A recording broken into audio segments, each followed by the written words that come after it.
Okay, folks, this is Book Talk with Corbin. I'm your host, and I'm really excited about doing this interview. This is a local author. I'm a big person on promoting local authors, connecting with local authors. I oftentimes say, look, we have a lot of giants and legends walking amongst us, and many times they don't receive the recognition and the respect and the love that they deserve. And this is definitely one of those brothers here, Meshorn Daniels. This brother's going to be talking about his book, I'm Not Your Black America. Not only is he bringing this out in print, digital, he also has an audio. So this brother's he's hitting all bases, okay? He's hitting all bases. He's trying to be the next Hank Aaron. He's going to be hitting these home runs. He's going to be doing it. And I really want people, please, pre-order a copy. You can go to unclemeshorn.com and get you a pre-copy. And it's very important you do that, particularly with these authors who may not already have a big name. But one thing that really helps them is pre-orders, and I want to strongly encourage everybody to get a pre-order here. And again, the title of his book, I'm Not Your Black America, a little bit influenced there by James Baldwin book. I'm sure many of you are familiar with that. I'm Not Your Negro. And Meshorn, he talks about during a pre-interview time, I guess you might say. He says, hey, yeah, I mentioned some James Baldwin in there. But he also mentioned the fact that he's probably not the most held up or beloved speaker or author in the city of Louisville, because he has some rather controversial opinions and thoughts. So let's get into it. I've wasted enough time yickety-yak and introducing the show. Brother, give me a little bit about your background, man. Where were you born? Well, as always, let me first acknowledge and appreciate you bringing me on, okay? And I consider this very special to me because I know the difficulty of who I am and the fact that you reach out to me to bring me on. I want to acknowledge you. Thank you for bringing me on, Corbin. This is really special to me. So to answer your question, my friend, I am from Miami, Florida. I'm originally born in Miami, Florida. Retired military, joined the military in 1978, and stayed in the military for 21 plus years, and got out at Fort Knox, and then found my queen here in Louisville, Kentucky, and stayed here in this city. And being that my wife was my second wife, I decided to practice happy wife, happy life, and decided to live where she wanted to live, even though, we could afford I'm a technologist, trained in the military, and I did that in the civilian sector. And my financial resources, we could have lived anywhere that we wanted, but my wife, being from the West End, wanted to live where her family was close by. We got the opportunity to live there. And initially, I would be the first to say, not knowing anything about Louisville, Kentucky and everything, it was a culture shock, okay? Understanding, because I come from a conservative background. The military, you see, when you're in the military, I don't know any people to really understand. When you're in the military, you have no political affiliation. You are just solely to serve and protect the country. But in that process, in the military teaches you how to be an independent, how to be self-sufficient, and how to, think for yourself. Okay, you're not used to allowing someone to think for you. You think for yourself. Right. And at my level in the military, I reached the level of sergeant first class. Okay, so I'm a senior non-commissioned officer. So from that level of thinking and coming into the civilian sector, moving into the West End community in a dominant in a democratic dominant environment with government dependency and people victimization and all that stuff, it was quite foreign to me. Okay, it was I felt like I was behind enemy lines and everything, and me having to go work in a dominant European environment as a surgical technologist in the operating room. So, I just want to set this up for you to understand. Me leaving my home in the west heart of the West End community, drive past 9th Street to go work in a dominant European environment where, I have to navigate and be a man. I mean, I'm not trying to be a black man. I'm just being a man. Okay. Right. Handling my business, getting paid quite well. Okay. And then when I get off, have to come back into a community where I'm hearing nothing but victimization, whoop, whoop, whoop, whoop, blame the Republican Party, all that stuff. And I did that for 25 years, brother. So that is my introduction to who I am. Man, that was, brother, you said a mouthful, man. That's a book in itself. That's your second book's your autobiography, right? Tell me it is. Because, man, I bought it. You already got us customer. Man, that was powerful. And folks, did I set the bar up? Folks, I'm telling you something. As a Louisvillian, he said so much. It was so accurate. It was so dead on. I said, man, look, okay. All right, man. All right, let's get to the book, man. I ain't going to continue with you no more. We'll be here all day. Right? We'll be here all day. Oh, my God. And the one thing you said, I have to point this out. What was it you said? Happy wife, happy life. Is that the way you put it? It's happy wife, happy life. Man, that is, dude, let me tell you something, bro. You know this better than me. If a lot of us, brother, took that attitude, we would have far fewer divorces in the black community. That is a very powerful statement you made right there. Hey, brother, Corbin, Corbin, I'm glad to see that you went there first. I would not be the success of my 26 years of marriage had I not went into it with that attitude, okay? And I didn't get that attitude culturally from us. I got that attitude in hanging out with other cultural men that took,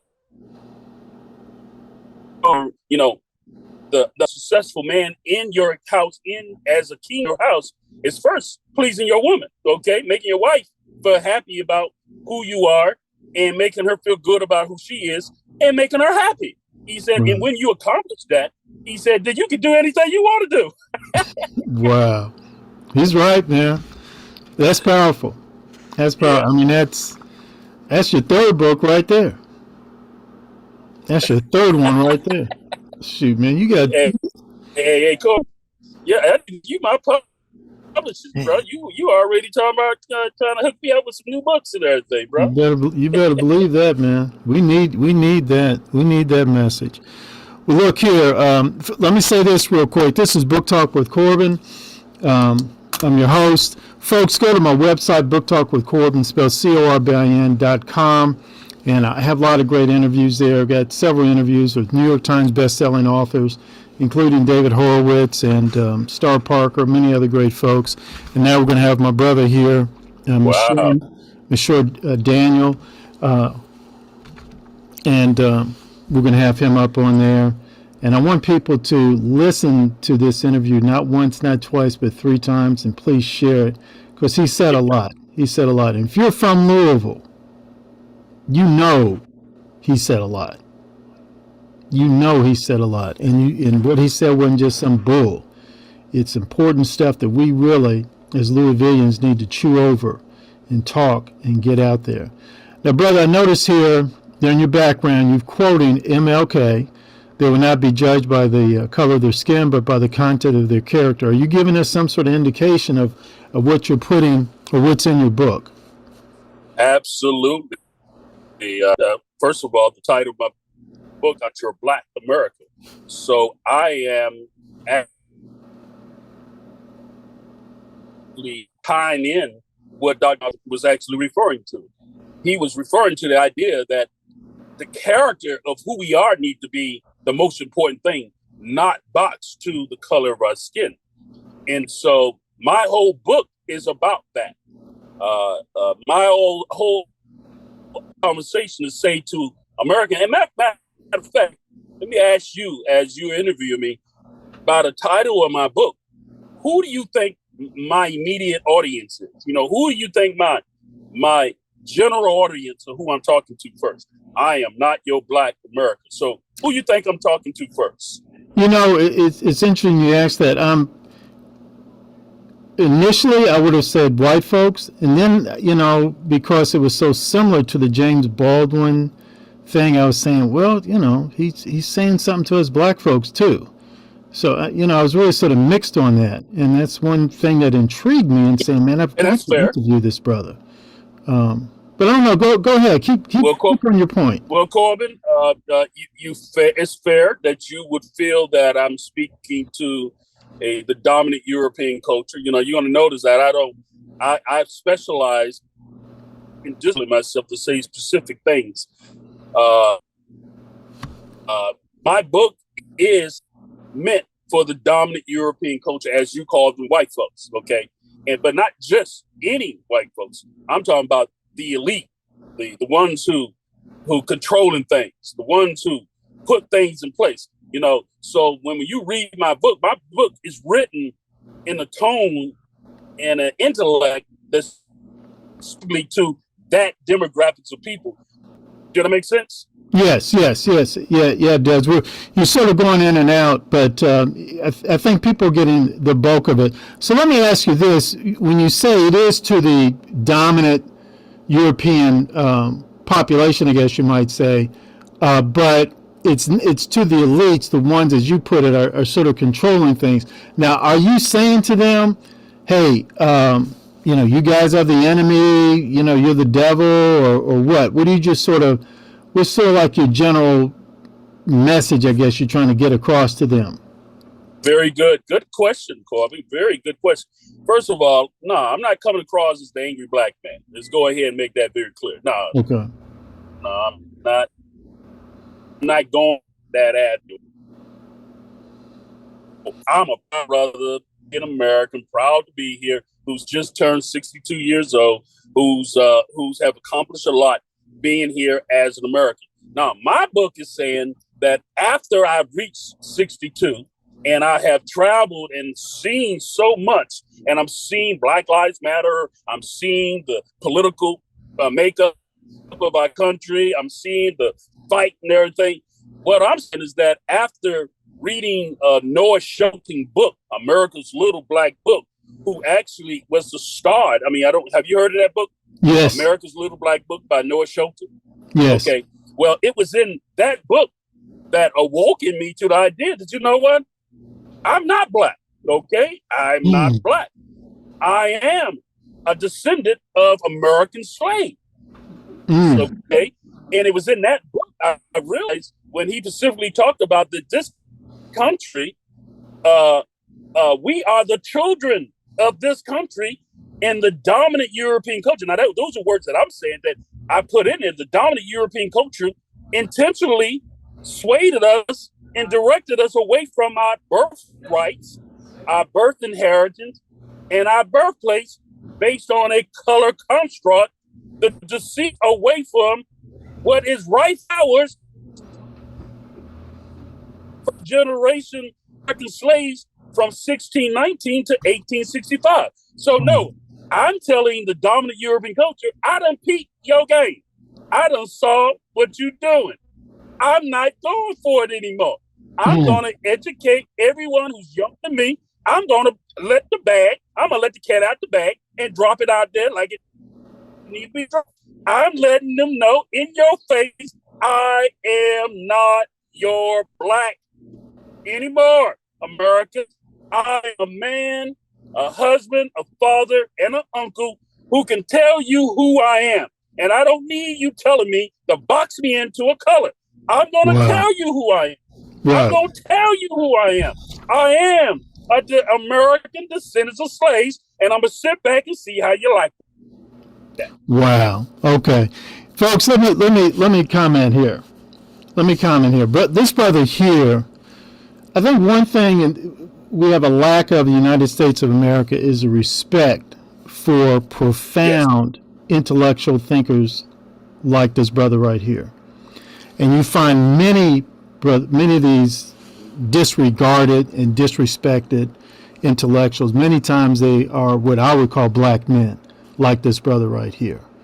And they're like lately, I think the dominant culture, I guess you may want to say, and the dominant political culture within the black community, they don't want to hear from a brother like this. They want a brother like this marginalized, and not only marginalized, but not even recognized. No, he don't exist. He ain't there. He's like Casper the Ghost. He ain't really there. And so I'm not asking people to agree with him or disagree with him. I'm asking people to get his book and read it. That's what I'm asking people to do. Amen. And I'm asking people, to read it, not just skim over it, not just to, maybe look through the preface and the introduction and say, oh, that's interesting. Where are the pictures? No, read it. Because this stuff what this brother's putting up there is profound. And it's not a matter if you agree with it or disagree with it. It's a matter of we got to understand what this brother's saying and digest it. And hopefully talk about it with other folks who look like us, particularly us black men. Brother, I've got to cut this interview short because like you and other great authors and intellectuals I have on this show, I've learned that if I can go on for 2-3 hours. I go on for 2-3 hours, and that's why I always say to folks, "Hey, you got to go read this brother's book." Now it's at Uncle Meshorn, Uncle MESHORN.com. Is that right? Yes, sir. Yes, sir. Okay, all right. Yes, sir. And what I may do is, at some later point through Facebook, see about how I can order several copies and give them out to people. Hey, well, I appreciate that. Yeah. Let me give you props to get ready to go off. You are the example that I've been looking for. Men who are alpha. I'm telling you, you're an alpha man. You have proven you are an alpha man who's not afraid to have a conversation with me. See, the ones who have a problem when have a conversation with me, they have another agenda. You showed me what your agenda was when you was willing to reach out to me, and I give you props for that, bro. We need more of our men who's not afraid of a brother like me. Let me speak my truth. I'm not going to agree with me, but at least let me be heard. And I want to give you props, okay, for willing to have the courage to have a conversation with me and let me be heard. So, hey, man, I want to honor you, and anything I can do to elevate your program and bring you on things that I'm doing, I'm extending that out to you as well. All right, brother. Appreciate that very much. Again, folks, let me say this.